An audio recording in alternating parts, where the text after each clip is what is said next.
করে সন্ত্রাসীদের কালো হাত ভেঙে দাও। উনি ফোন দিয়ে বিগত 15 বছর যে আওয়ামী লীগ দোষর রইছো তাদেরকে বাড়ি এনে ঘুমলো হচ্ছে, তারপরে আমাদেরকে মনে করছে খবরদার কোনো কিছু করা যাবে না।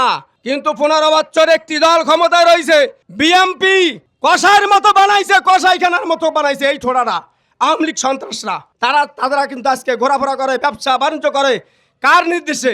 একমাত্র ফারুকের মির্জার উদ্দেশ্যে এই জায়গায় ঘোরাফেরা করে। তারা ঠান্ডা মাথা করতেছে। আমরা বলতে চাই 5ই আগস্টের পরে কিন্তু আপনারা যে রোগী, সেই রোগীর ঔষধ কিন্তু আমরা দিই নাই, সেই রোগীর ঔষধ দিই নাই। ঔষধ না দেওয়ার কারণে আজকে তারা ডাল বিএমপির ভিতরে ঢুকে আজকে ফারুক মির্জার নামে মিথ্যা মামলা দেয়। অনুরোধ করবো যে এই মিথ্যা মামলা থেকে সরে পড়ুন। মন্ত্রী মহোদয়কে বলতে চাই, আপনি যাচাই বাছাই করুন, থানার ওসি সাহেবকে দেন, টিউনু সাহেবকে পাঠান, এই ময়দানে পাঠান, উনি তদন্ত করুক আসলে প্রকৃতিতে ফারুক মির্জা দোষর না সন্ত্রাস না চাঁদাবাজ, মোটেই না।